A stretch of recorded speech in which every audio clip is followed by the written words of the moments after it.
Bueno, elasticidad en los materiales, chicos, propiedad en virtud de la cual un cuerpo se deforma de manera proporcional a la carga aplicada y recupera su forma original una vez cesada la acción de carga o la fuerza que se le aplique, ¿no? Un cuerpo se denomina perfectamente elástico si no experimenta deformaciones permanentes, es decir, siempre recupera su figura inicial. Por el contrario, un cuerpo se dice que es perfectamente plástico si sufre deformaciones permanentes de modo que mantiene a lo largo del tiempo su nueva configuración adquirida. O sea, la deformación elástica es algo que nosotros le aplicamos una fuerza, lo estiramos, lo comprimimos, lo que vos quieras, y después vuelve a su forma inicial. Y la deformación plástica es cuando mantiene la nueva forma adquirida. O sea, la plastilina, nosotros la apretamos y así queda. Un elástico nosotros lo estiramos y vuelve. Siempre y cuando no pase el límite de elasticidad. Fíjense, esta es una curva de elasticidad, esta es otra igual. Lo que se trabaja en el eje Y es la fuerza y lo que se trabaja en el eje X es la deformación. Entonces, acá hay un caño que es metálico y nosotros le empezamos a aplicar fuerza. Fíjense, esta es la fuerza que va subiendo y la deformación, que sería para el eje X, es poca la deformación que se le genera, ¿sí?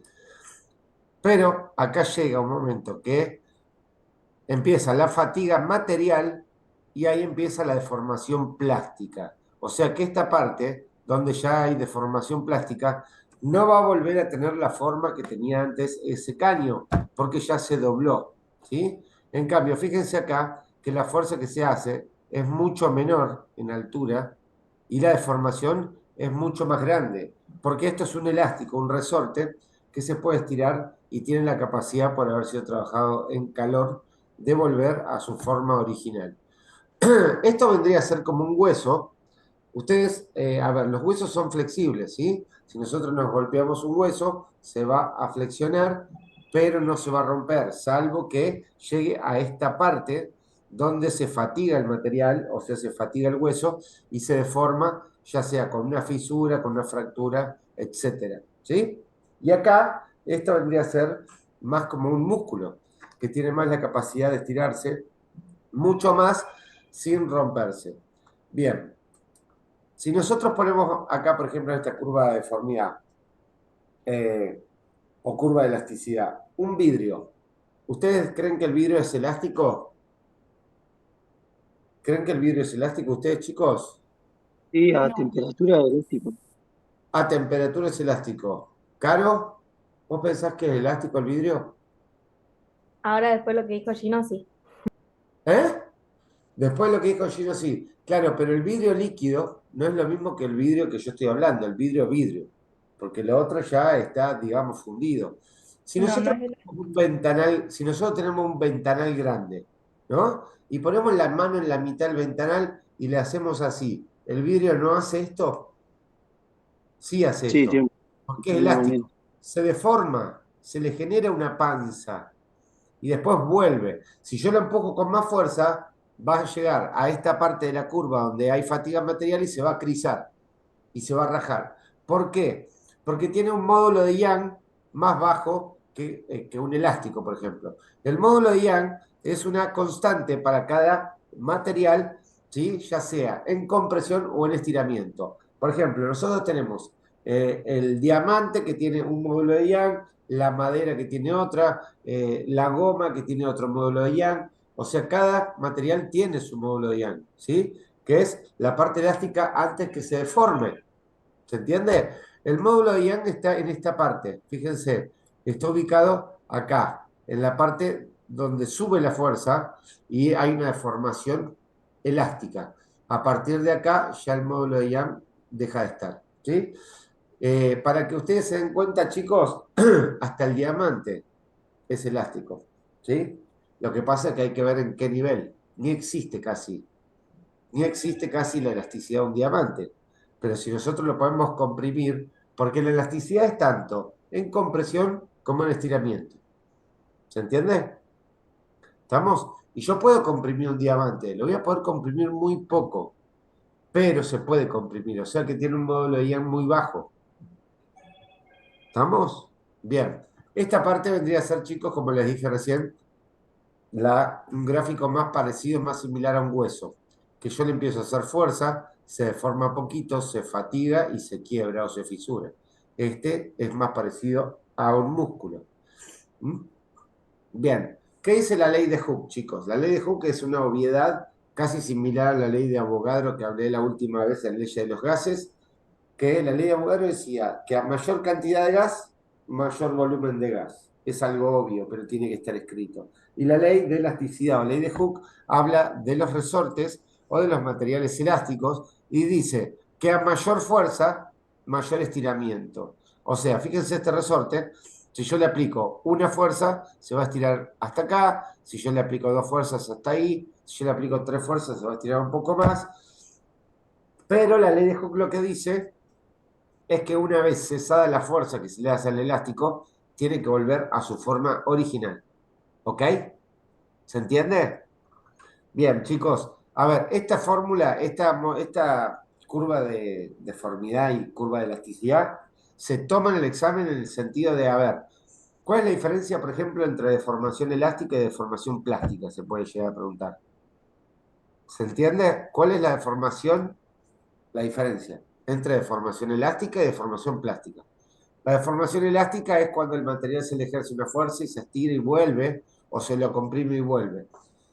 Fatiga material es donde el material se cansa, se debilita. Y ahí empieza la deformación plástica, que es cuando el material se deforma y no vuelve a su forma original. ¿Ok? ¿Estamos? Eso se entendió, ¿no? Bien. Esperen un segundito.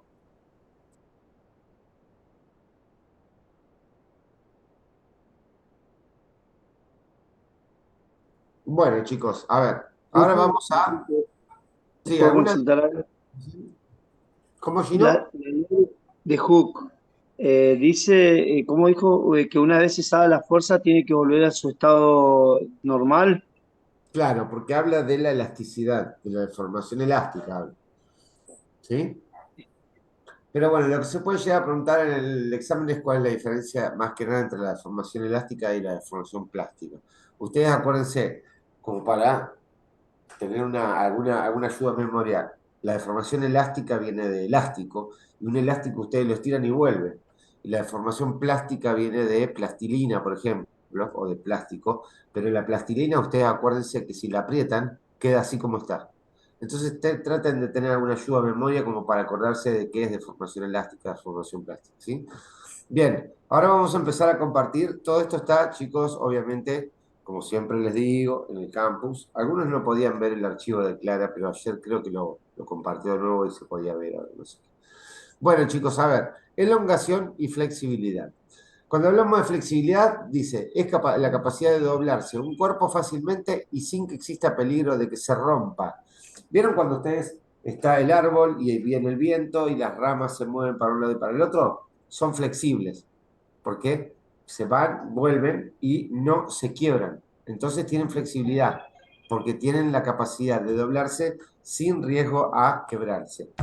Elongación, propiedad de un cuerpo sólido de recuperar su forma cuando cesa la fuerza que la altera. Elongación o elasticidad, lo que pasa es que está escrito con respecto al cuerpo humano, cuando uno elonga y después el músculo vuelve.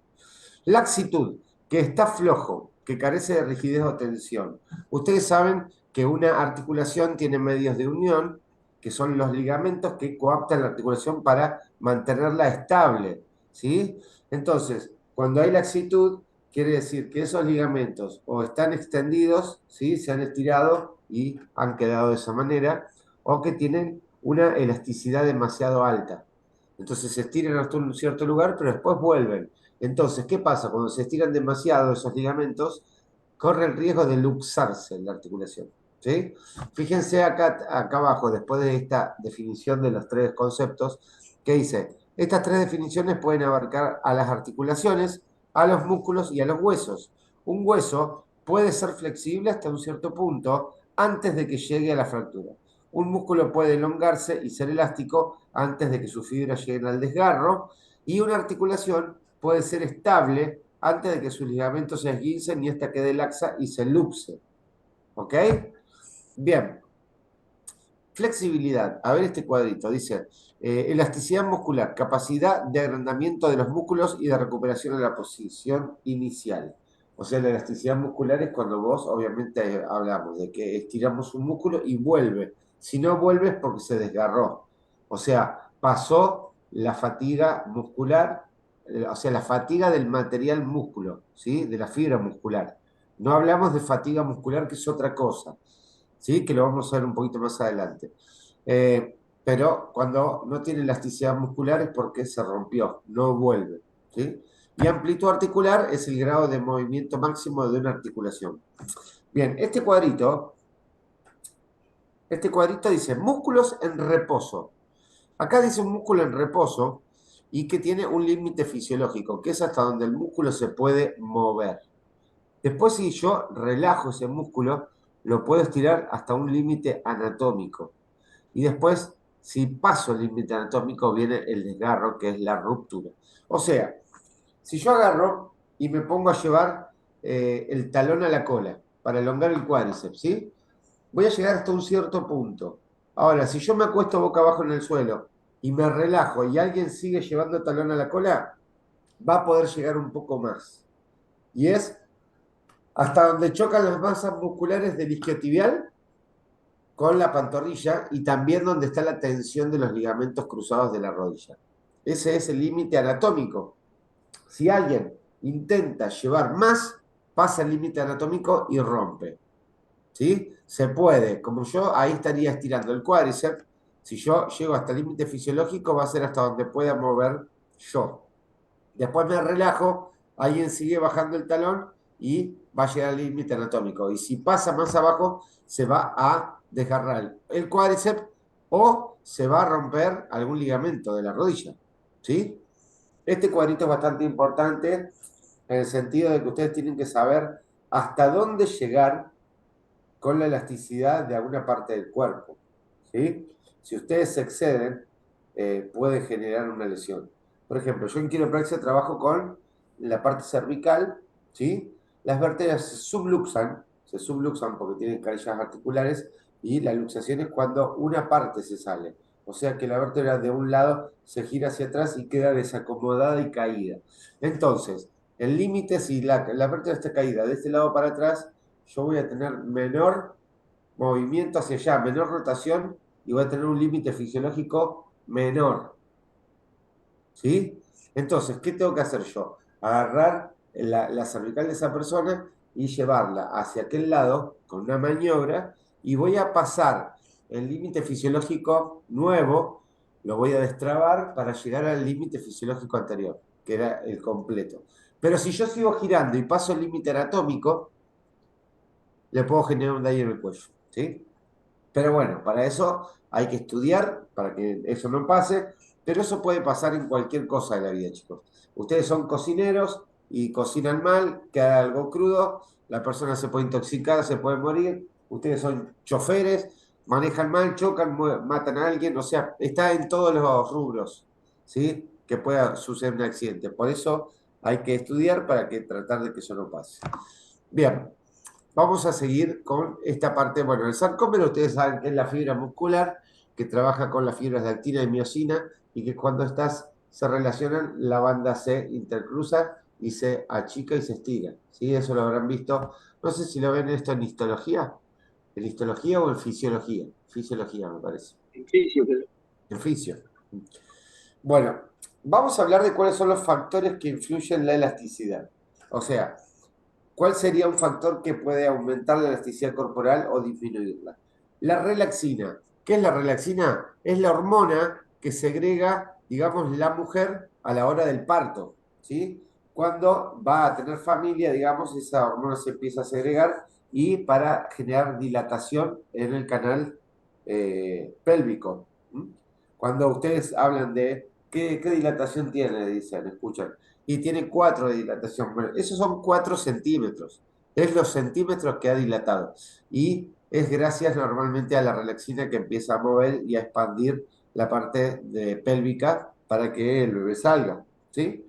Después la genética, bueno, es algo obvio. No es lo mismo tener padres o abuelos deportistas a tener familiares, digamos, antecesores que son o que han sido sedentarios, ¿sí? Que no han hecho actividad física nunca. Entonces eso también viene un poco en la genética.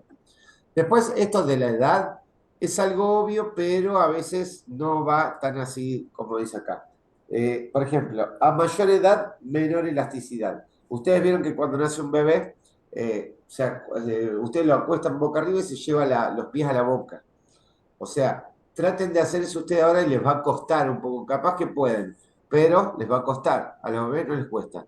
Y si le piden a una persona de 70 años que lleve el pie a la boca, no lo va a poder hacer. Pero, salvo que, vieron que hay algunas personas mayores que ustedes ven y están así haciendo yoga o tai chi y tienen una elasticidad terrible. Pero justamente para eso eh, es la elongación, la elongación a lo largo del tiempo.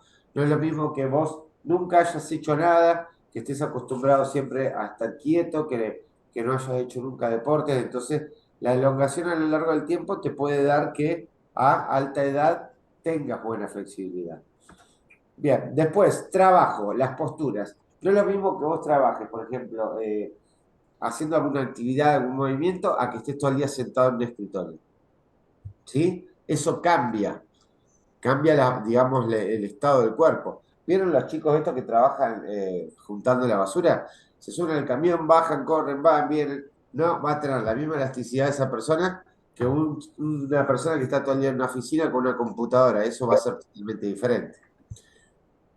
Hora del día, menos a la mañana y más a la tarde. O sea, ahí está hablando de la elasticidad, ¿no? O sea, que una persona cuando se levanta tiene menos elasticidad que la tarde. ¿Eso por qué puede ser, chicos? Eso es más que nada por el tema de la entrada en calor. Ustedes se levantan, estuvieron acostados 8 horas, 7 horas, el cuerpo se enfría, el cuerpo deja de moverse, entonces las partes blandas se endurecen.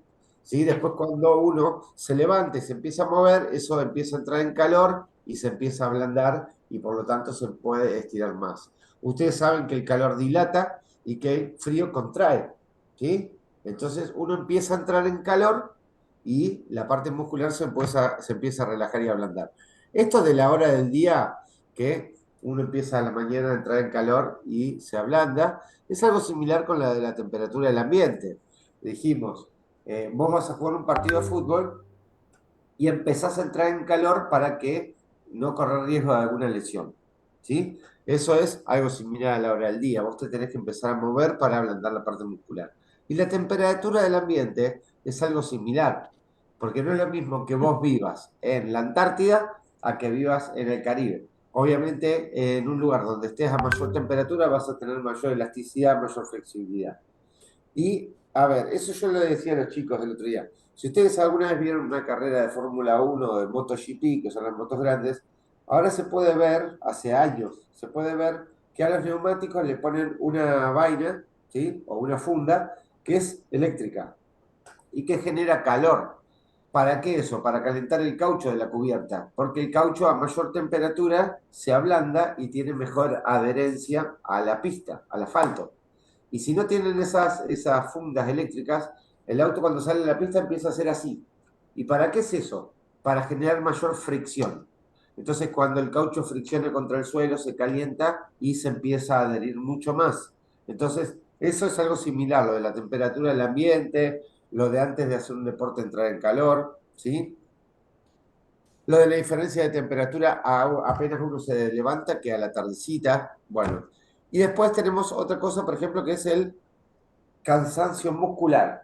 Cuando ustedes tienen fatiga, eso es lo que hablábamos hoy, ustedes saben, si habrán visto en fisiología, han visto el ciclo de Krebs, ¿no? Lo han visto el ciclo de Krebs. O sea, los músculos trabajan gracias al ATP, que es el combustible, y cuando el ATP se empieza a acabar, ¿sí? Por la relación que se genera con el oxígeno para quemarse y meterse, digamos, como combustible, porque no llega oxígeno también, se empieza a generar algo que es el ácido láctico. Y el ácido láctico no es un combustible para el músculo. Y cuando toma este combustible, el músculo se intoxica y se fatiga y se acalambre. ¿sí? Entonces, ese cansancio muscular, sí, se produce la fatiga. Un calambre es algo que evita o va en contra de la elasticidad, porque ustedes saben que un calambre es un espasmo muscular fuerte que va contrario al estiramiento, digamos. Bien, a ver, crecimiento muscular dice, se me apagó la cámara. Esperen un segundo. Ahí está. Bien, crecimiento muscular. Dice, cuando hablamos de elasticidad muscular, cabe destacar que el crecimiento muscular repercute no a lo largo, sino en la hipertrofia. Por ello, el parantagonista genera un desbalance. Ustedes saben, chicos, que eh, digamos que cuando ustedes hagan deportología, si alguno hace, van a tener que balancear los niveles de tono muscular, porque está el músculo agonista y el músculo antagonista. El agonista es el que ejerce el movimiento, ¿sí? Y el antagonista es el que frena el movimiento. O sea, si yo estoy haciendo este movimiento de flexión de codo, ¿sí? Acá, en este movimiento, el bíceps es el que está generando el movimiento. O sea, el bíceps es el agonista y el tríceps es el antagonista, que es el que frena. En cambio, si yo estiro el codo, el tríceps fue el agonista y el bíceps el antagonista. Ese balance tiene que estar bien porque uno es el freno del otro. ¿Vieron a veces cuando un jugador de fútbol arranca a correr? ¿Y qué músculo es el que hace el empuje para correr? El cuádriceps, ¿sí? Porque el cuádriceps estira la rodilla. Pero el corredor empieza a correr y hace fuerza con el cuádriceps y se agarra atrás del muslo cuando se desgarra. ¿Por qué eso? Porque los isquiotibiales son el freno o son el parantagonista del cuádriceps, que es el agonista. Entonces, cuando el cuádriceps hace una explosión y hace mucha fuerza, ¿sí? La extensión de la rodilla la tiene que frenar el isquiotibial. Y si no está entrenado, igual que el cuádriceps, se desgarra. Por eso se habla de que la hipertrofia ustedes van a generar un trabajo muscular acá y tienen que generar también un trabajo similar en el antagonista, porque si no la elasticidad de uno y el otro no está balanceada y cuando uno haga mucha fuerza el otro se va a desgarrar. ¿Sí? Bien, vamos a seguir. Esta parte acá son las formas de elongar. Acá tenemos, mira, acá abajo hay una foto de Gino en el gimnasio, que la sacamos el otro día. Bien, a ver, los métodos de elongación. Tenemos el método balístico, vamos a empezar por este porque es un método, como dice, es una forma de elongación desechada por su poca eficacia y alto riesgo de lesión. Son movimientos, esperen que dice, me quedo sin tiempo. Son movimientos bruscos y largos que generan un reflejo antagonista de disminución de la flexibilidad. ¿Ustedes cuál creen que es el método balístico de elongación? ¿Vieron cuando a veces van a un parque? O va, es lo más normal, lo más común después de que alguien corre, ¿viste? Que se ponen a hacer esto así y se ponen a girar como para elongar y mover la columna. Pero van y hacen rebotes contra un lado, contra el otro, ¿viste? Hacen esos rebotes. Esos son los movimientos balísticos, ¿sí? Son movimientos largos y bruscos. Y ahí es donde la fibra se puede romper, ya sea después de una actividad o estando en frío, peor aún. O a veces vieron que vos ves a alguien que termina de hacer una actividad y se tira al piso y se sienta, ¿sí? Y pega la planta de los pies. Y si ustedes ahí agarran y hacen esto, chicos, si ustedes empiezan a bajar las rodillas, van a elongar los aductores con las manos. Se empujan así las rodillas hacia abajo con planta de los pies pegadas. Pero hay unos que bajan las rodillas y empiezan a hacer esto, ¿sí? Le hacen así a las rodillas. Y esos movimientos son los balísticos. Y esos son los movimientos que después tienen digamos, un desgarro de aductores y te vienen a ver y dicen, no sé qué me pasó, no sé qué me pasó. Bueno, a veces esos movimientos bruscos no se dan cuenta y son los que generan la lesión. Bien, después tenemos estos dos métodos que son el estático pasivo y el estático activo. El estático activo, o sea, está estático, el cuerpo está estático, pero es activo, o sea que lo hace la misma persona. Es como que yo estoy así, parado, y me agarro el tobillo y llevo el talón a la cola. ¿Sí? Lo voy a estar haciendo yo. ¿Sí? Es activo la elongación. Ahora, si yo me relajo y me pongo boca abajo y no me muevo, estoy pasivo y el kinesiólogo, por ejemplo, agarra el tobillo y lleva el talón a la cola, seguramente voy a poder elongar más. Ahora, ¿qué pasa? Si yo estoy relajado y el kinesiólogo lleva el talón hacia la cola, obviamente me va a ir preguntando, pero es menos riesgoso de que ocurra algún accidente o alguna lesión. En cambio, cuando uno está haciendo lo activo, está el músculo, digamos, en contracción y si uno lo quiere estirar, hay más probabilidades de que sufra una lesión. Corren más riesgo. Así que las formas de elongar son esas, chicos. Estático pasivo, estático activo, que se preguntan en el examen, el método balístico que ya está desechado, y el más común o más conocido de todos, que es el FNP, ¿sí? Que es método de facilitación neuromuscular propioceptiva. Algunos por ahí lo pueden escuchar como stretching, ¿sí? Stretching significa elongación, ¿sí? Hay clases de stretching, pero el FNP trabaja, ¿sí? Con sensores musculares, ¿sí? ¿Qué hace la persona? Tiene que contraer el músculo, mantenerlo ahí contraído durante 10 segundos, lo relaja y después lo estira automáticamente. Entonces eso engaña al músculo, ¿sí? Trabaja en los sensores y es como un engaño que se le genera al músculo para distraerlo y estirarlo de manera más fácil. Es algo similar, ayer le decía a los chicos cuando hacemos, ¿se acuerdan que yo la otra vez les decía cuando se hace contraste frío-calor en un músculo para relajarlo? Primero se lo enfría, después se lo calienta, después se lo enfría, se lo calienta y esa dilatación-contracción termina cansando al músculo y uno lo puede estirar mucho más fácil. ¿Mm? Bien, estos son, chicos, las formas de elongar. ¿Alguna pregunta con respecto a eso? Les voy a Profe, dar sí. ¿Cómo? Yo tengo una duda, pero que dijo usted que había uno de los métodos estáticos, activo y pasivo, que era más posible de riesgo. El estático activo es de más riesgo, Ok. porque es ahí donde está el músculo en contracción y uno lo está haciendo, cada paciente lo está haciendo. Sí.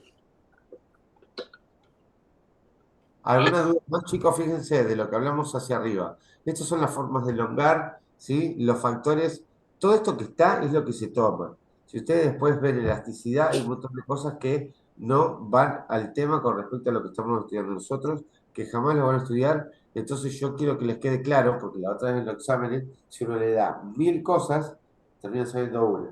Entonces yo le doy las cosas que son necesarias para la profesión y que son importantes. Quiero que sepan eso, ¿sí? ¿Ok? Bien. El otro, entonces, estos son conceptos, esto es todo lo que se toma en el examen, chicos, ¿eh? Hablando de eso, esperen que les voy a decir una cosita última de esto acá de Feldenkrais. Este método Feldenkrais, que yo lo dejé acá, lo puse acá, vieron que yo les dije que a veces ustedes tienen que tratar de ser los mejores en algo, ¿sí? Dedicarse a algo y ser los mejores. Obviamente está bueno que eso a lo que te dedicas te guste. Ah, por ejemplo, yo amo lo que es la quiropraxia, tengo pasión por la quiropraxia. Y encima, económicamente es redituable, es muy redituable. Bueno, el método Feldenkrais también es muy redituable, no lo hace nadie acá en el Alto Valle, no conozco a alguien que lo haga, y es un posgrado similar a la quiropraxia, a la osteopatía, a algo respiratorio, a traumatología, y se puede hacer este método Feldenkrais, el posgrado en Buenos Aires. Dice, es un sistema pseudocientífico de educación somática desarrollado por el científico de origen ucraniano Moshe Feldenkrais. Este método utiliza el movimiento consciente y la atención dirigida para buscar patrones de movimiento eficientes y sanos, así como mejorar la postura y refinar las habilidades motrices. El creador de este método fue Moshe Feldenkrais. En 1929 se lesionó una rodilla jugando al fútbol. El tratamiento incluía cirugía que conllevaba el riesgo de dejarle permanentemente lesionado, lo que le llevó a buscar un método alternativo para recuperarse de lesiones y mejorar la organización funcional. O sea, imagínense que en 1929, ¿cómo podían ser los estudios de rodillas? No te podías hacer una resonancia. Entonces, una cirugía seguramente ibas a quedar mal. Bueno, la idea del Feldenkrais es que alguien te guía con un patrón de movimiento y te hace pensar mucho en eso que vos querés lograr.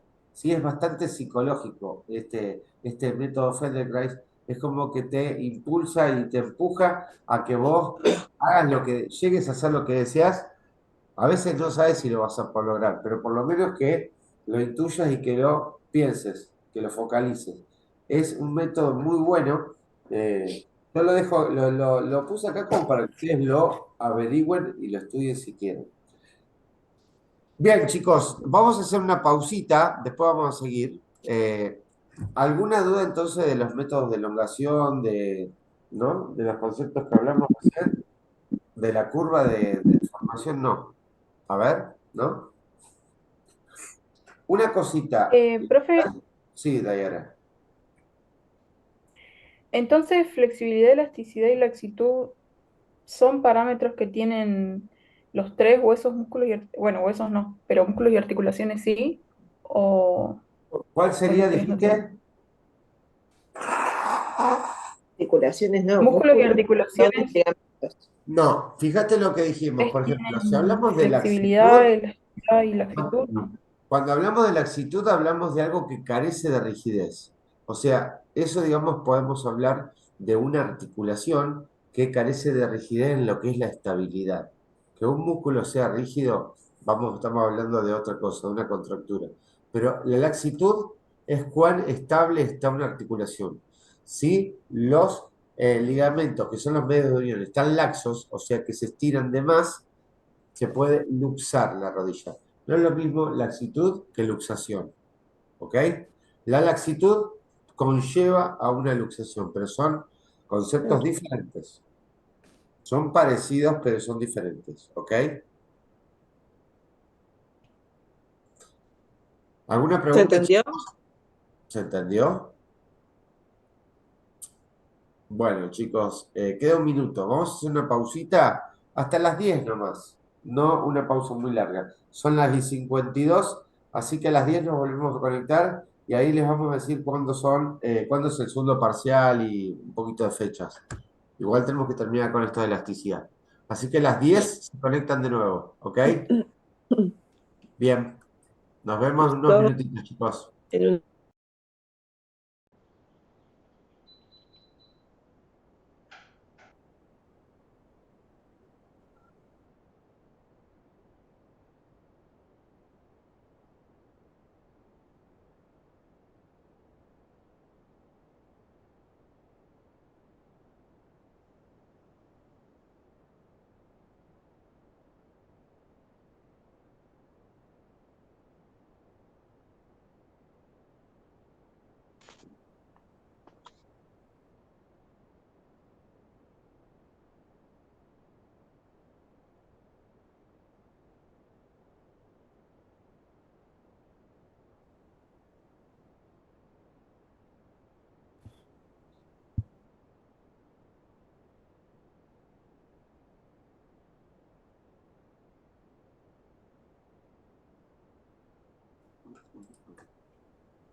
Bueno, chicos, acá estamos de nuevo. Recording in progress. Prendan un par de cámaras, a ver si está Gino ahí de nuevo, algunos más. ¿Quiénes estaban hoy? Clara, esta alumna también la conozco. buenas. A Caro, bueno. ¿Tú sabes que ustedes saben que se puede hacer publicidad por Facebook y por Instagram? Y se puede hacer publicidad profesional. Hice una publicación como siempre hago y no le puse que atendía en Cipolletti. Ah, qué lindo lo tuyo. Caleta Olivia, San Martín de los Aires, Santa Fe. Y te voy a decir, ¿y en qué calle estás? En Cipolletti. Ah, pero yo soy de Caleta Olivia. Cualquiera, así que después International, Pablo. Bueno, lo bueno es que hay trabajo lo bueno es que hay trabajo en todos lados para esta profesión, ¿viste? Que Bueno, tienen genial. Y por ahí te pueden llamar, juntarse varios en Caleta Olivia y te llaman y vos vas. Claro, no, no, no, y si no agarro la bicicleta, ¿viste? Empiezo a hacer el tour quiropráctico, podría ser. Claro, como hacen todos. Está perfecto. Chicos, sí, varios médicos que conozco hacen eso, de Rosario a Córdoba, Córdoba a Buenos Aires, de Buenos Aires al Valle. Sí, Eh, sí. chicos, próxima clase de ustedes, 1 de octubre, ¿no? Primero de Sí, octubre se va a ver ondas, sí, el solo primero. ondas, e introducción a la fisioterapia, porque esta es una materia que después los prepara un poco para fisioterapia de segundo año. En esa clase vamos a ver un poco lo que son los agentes físicos para tratamiento terapéutico, como son las corrientes, las ondas magnéticas, las ondas sonoras, las ondas lumínicas. Así que eso es la próxima clase, que es el miércoles 1. Después, el miércoles 8, ustedes tienen la clase de repaso de todo lo que vimos hasta ahora en esta segunda parte. Y el miércoles 15 sería, sí, miércoles 15 es el segundo examen parcial. Ah, viste, 15. Y el martes, no, perdón, miércoles 22 es 22 de recuperatorio. el recuperatorio. Porque creo que ustedes, chicos, el cuatrimestre cierra el 25 de noviembre. Y con Clara siempre nos atrasamos. Una vez terminamos un 28 de diciembre, cargando las notas. Casi brindando en Año Nuevo. O sea, así que dijimos, vamos a organizarnos un poco mejor. Bueno, ya tienen las fechas, chicos. Martes 15, entonces, sí, martes 15, El segundo parcial. parcial, sí. Miércoles 15. Miércoles 15, miércoles 15. Bueno, chicos, Profe, yo vamos tengo una duda. a ver. Yo sé que el 15, por ejemplo, no voy a poder, pero tengo certificado.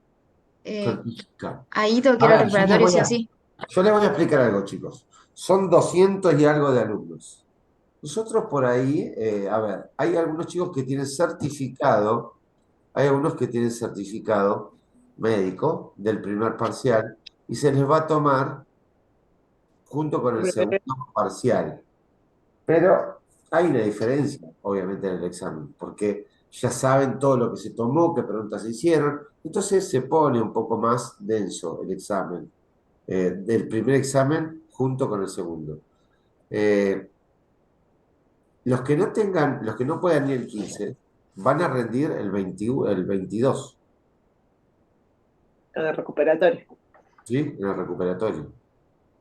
Y después, si rinden mal en el recuperatorio, que sería por certificado, es la única opción. Certificado, ¿sí?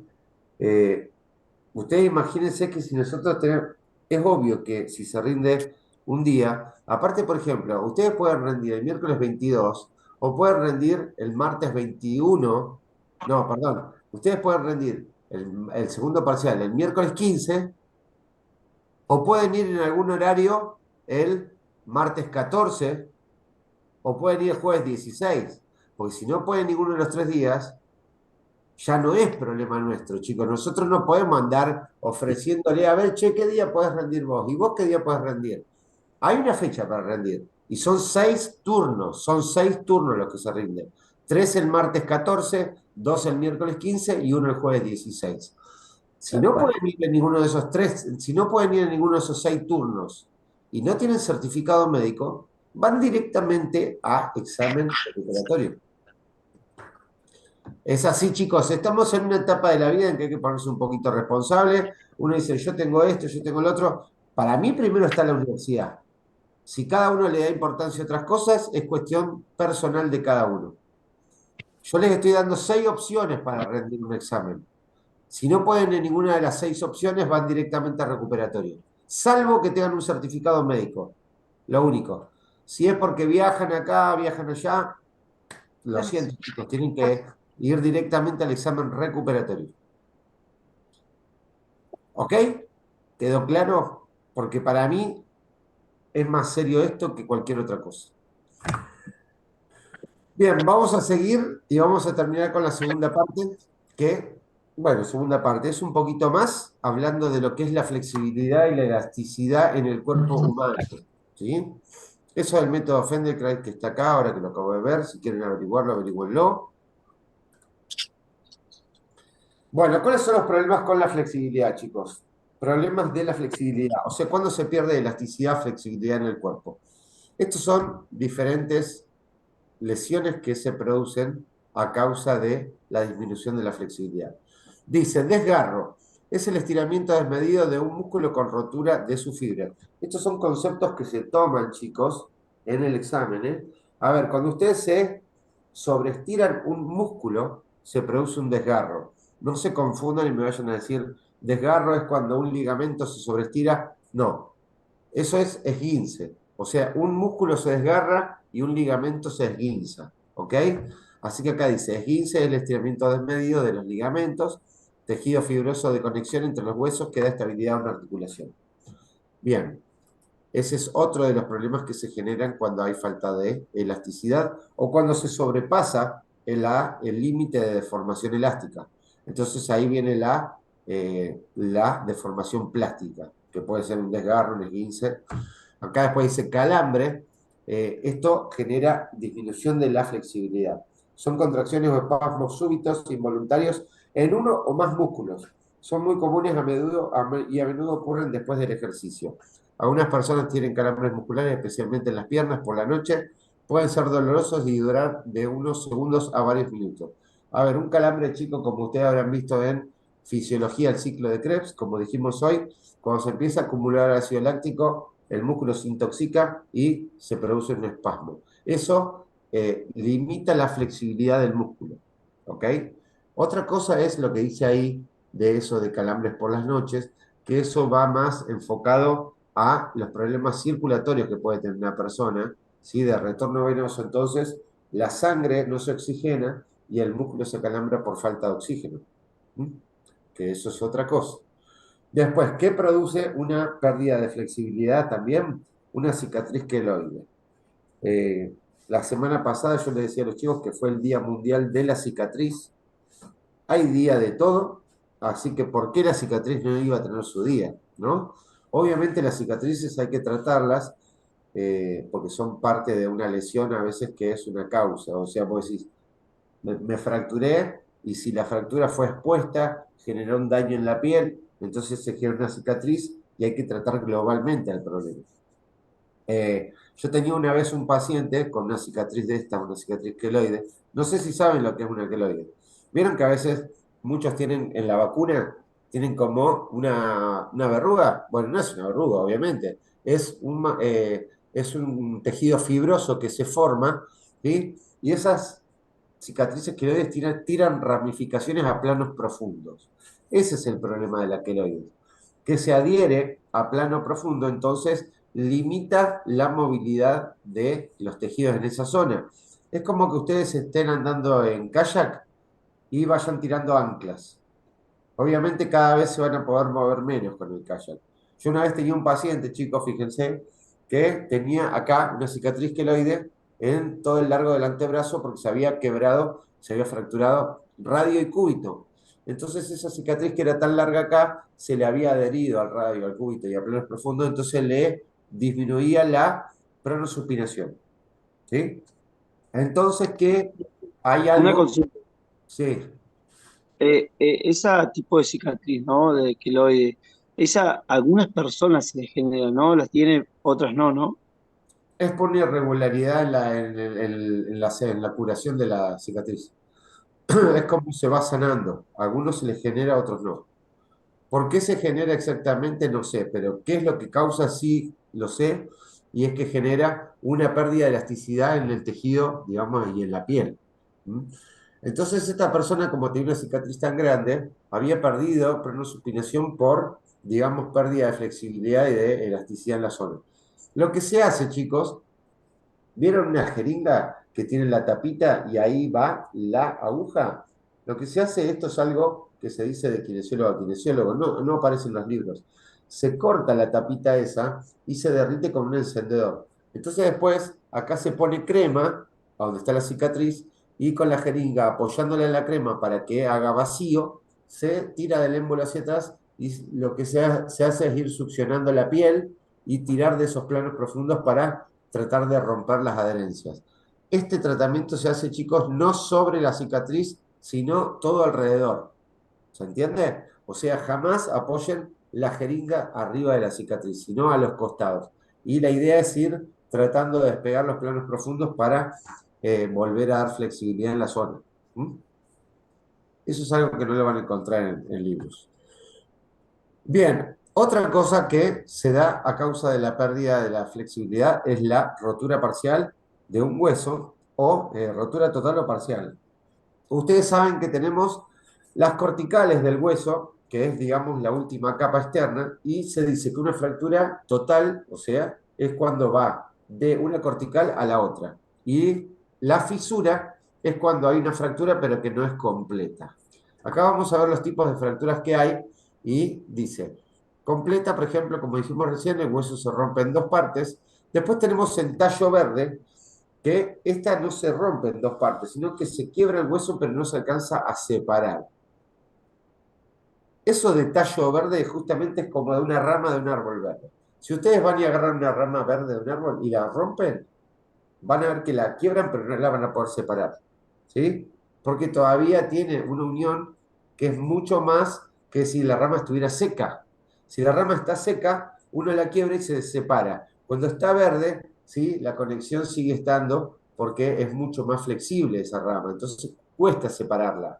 Eso sucede en niños y es algo similar a lo que yo, por ejemplo, yo atiendo columna vertebral y van muchos chicos con escoliosis que son chiquitos y obviamente los huesos todavía, algunos están sin osificar. Las vértebras se terminan de osificar a los 18 años, más o menos, en la adolescencia. Entonces, la kinesiología no solamente es rehabilitación y recuperación de alguna función, sino también prevención. ¿Sí? La profilaxis de la salud es muy importante dentro de la kinesiología. Y a mí a veces me van a ver chicos, padres con chicos, y sus vértebras todavía están blandas. Entonces ahí es donde empiezan los consejos, aparte de tratarlo, los consejos. Vieron que a veces van los chicos al colegio y llevan una mochila que van inclinados para atrás los chicos, ¿no es cierto? Y no están preparados para llevar tanto peso. Por ejemplo, hoy tienen en el colegio lengua y matemática. ¿Para qué llevan los libros de historia? ¿Para qué llevan los libros de geografía? ¿Para qué llevan? Entonces, tienen que llevar al colegio lo que necesitan. Porque si no, sacan a pasear a los libros, ¿se entiende? O aparte, por ejemplo, tiene la mochila tiene dos tiras y van con una sola tira. Entonces van haciendo fuerza de un lado de la columna y tienen que contrarrestar el peso inclinando la columna hacia el otro y generan un acuñamiento en el cuerpo vertebral que si se osifica de esa manera se forma una escoliosis, que es la curva vista de frente. ¿Ok? Es algo similar que también sucede, que van a verme las mujeres que usan cartera, porque si ustedes se paran así ven que el hombro, digamos, cae, entonces la cartera, si ustedes van normal, las chicas se caen. Entonces las chicas van así, con el hombro para arriba, con la cartera. Y este trapecio va contraído y este va relajado. Entonces este trapecio contraído lo que puede generar es una subluxación vertebral a nivel cervical y ahí empieza el problema. Entonces por eso a veces hay que explicarle a la gente cómo evitar los problemas para que después no haya que haber un tratamiento. ¿Se entiende? ¿Sí? La vértebra, por ejemplo, digamos, es así el cuerpo vertebral. Si sufre un impacto de un lado, ¿sí? La vértebra se puede acuñar y de esta manera después empiezan a estar las vértebras y forman lo que se denomina una escoliosis. A ver, ¿se entendió lo de tallo verde, no? Bien. Fractura con minuta, se rompe y se astilla. Eso puede ser en algún traumatismo, en algún impacto, en algún accidente de auto, por ejemplo. Es muy común los accidentes de costado en un auto que la puerta choque y golpee al húmero o al fémur y lo astille, lo quiebre en varias partes. Obviamente la solución muchas veces es la osteosíntesis, pero cuando quedan muchos pedacitos se hace difícil volver a unir esa zona ósea. Existe algo que se llama tutores externos. ¿Saben lo que es un tutor? Vieron, yo le digo a los chicos, el ejemplo del tutor es algo que guía, ¿sí? Y que ayuda digamos, a lograr algo. En este caso, por ejemplo, un tutor daría la ayuda para recomponer el hueso a su largo. Porque cuando se astilla, a veces el hueso pierde la longitud y si te sucede eso en un fémur, te va a quedar una pierna más corta que la otra, estéticamente no va a estar bueno, después no vas a poder caminar, te va a cambiar la marcha, eso te va a generar problemas de motricidad y de biomecánica, bueno, y ahí empiezan un montón de problemas. Entonces, cuando hay una fractura conminuta, hay veces que se usan tutores externos. Por ejemplo, si este es el fémur, si este es el fémur y se fracturó acá, a veces el fémur queda más corto, porque falta hueso acá en el medio, ¿sí? Entonces lo que se hace, se pasan clavijas en las dos partes del hueso que quedó y o sea, porque va a faltar hueso, por ahí va a estar más cortito. Entonces lo que se hace es acercarlo y va a faltar hueso. Entonces se empieza a generar hueso y antes de que se osifique y que se forme el callo óseo, con el tutor externo se estira y se da más longitud. Entonces, antes de que se forme el callo óseo, se separa. Cuando se empieza a querer soldar, se vuelve a separar. Y así se trata de recuperar el largo del hueso. Obviamente no se puede recuperar mucho, pero 1 centímetro, 2 centímetros a veces sí se puede recuperar. Pero lleva su tiempo, y es doloroso. Pero bueno, es una forma de recuperar una fractura con minuta. Después tenemos esta fractura que hablamos hace un ratito, que es la abierta, el hueso sobresale de la piel, y esto lo que genera es lesión en los tejidos, digamos, como vasos, arterias, ¿sí? Y, la parte nerviosa. Obviamente puede generarse una infección por estar abierta y expuesta a, digamos, a estar al aire libre la fractura, que el hueso sale a través de la piel. Después tenemos fracturas por estrés. Esta es algo similar, fíjense, esta es algo similar por estrés a por fatiga. Estrés significa cuando hay una presión repetitiva. Por ejemplo, los chicos que juegan al rugby están en constante impacto y las vértebras a veces con tantos golpes empiezan a generar pequeñas fisuras que después se puede armar una fractura. Hay una hernia de disco, que yo entiendo tanto eso, hay una hernia de disco que se llama hernia de Schmoll, que se escribe S-C-H-M-O-R-L, hernia de Schmoll. Y es cuando el disco se mete dentro del cuerpo vertebral, o sea, hacia arriba o hacia abajo. No sale hacia adelante o hacia atrás, como es lo común ver en una resonancia. Eso es por presión repetitiva, que se fractura el hueso por presiones constantes. En cambio, en la fatiga es cuando hay una debilidad, ¿sí? Es cuando hay una debilidad del hueso, también por impactos. Se debilita y en el otro es por constante impacto se puede fracturar y en el otro se va debilitando. Y eso de la debilidad, acá dice fractura por debilidad, deficiencia ósea. Obviamente ustedes saben que el hueso tiene una cantidad de calcio, está compuesto, digamos, de una cierta manera, de una cierta rigidez, y a lo largo de la vida va perdiendo calcio. Primero se llama osteopenia, después se llama osteoporosis, y lo que se hace es volver más poroso el hueso y más débil. Normalmente eso le sucede a la gente mayor, que la osteoporosis se focaliza mucho en cuello de fémur, y que cuando se caen, esa zona se fractura y después típico que va a una cirugía y a reemplazo de cadera. Y después tienen la fractura por avulsión, por ejemplo. Yo le puse las fracturas más comunes. La fractura por avulsión dice el músculo se desgarra parte del hueso. Ustedes saben que viene el cuerpo del músculo, la fibra muscular, termina en un tendón que se inserta en el hueso. Cuando el músculo hace una fuerza demasiado excesiva, a veces tiende a arrancar parte del hueso y desprenderse. Es bastante común en deportistas también, porque tienen la parte muscular tan entrenada que tienen mucha fuerza y a veces al hacer un movimiento de potencia se desprende el hueso arrancando una parte. Bien, fíjense, acá tienen un par de radiografías de cómo sería la fractura. Fíjense que acá esta parte verde es el hueso y acá tienen la fractura, ¿sí? Transversa, que está transversal, de forma transversal. Esta parcelar, que se rompe una partecita. Fíjense esta que está acá, la espiroidea. Fíjense cómo está. Y la espiroidea es una fractura que antes sucedía, ahora no tanto, porque gracias a Dios los lavarropas y los secarropas tienen un mecanismo de seguridad, que es que hasta que no se termina de mover el tambor no se abre la tapa.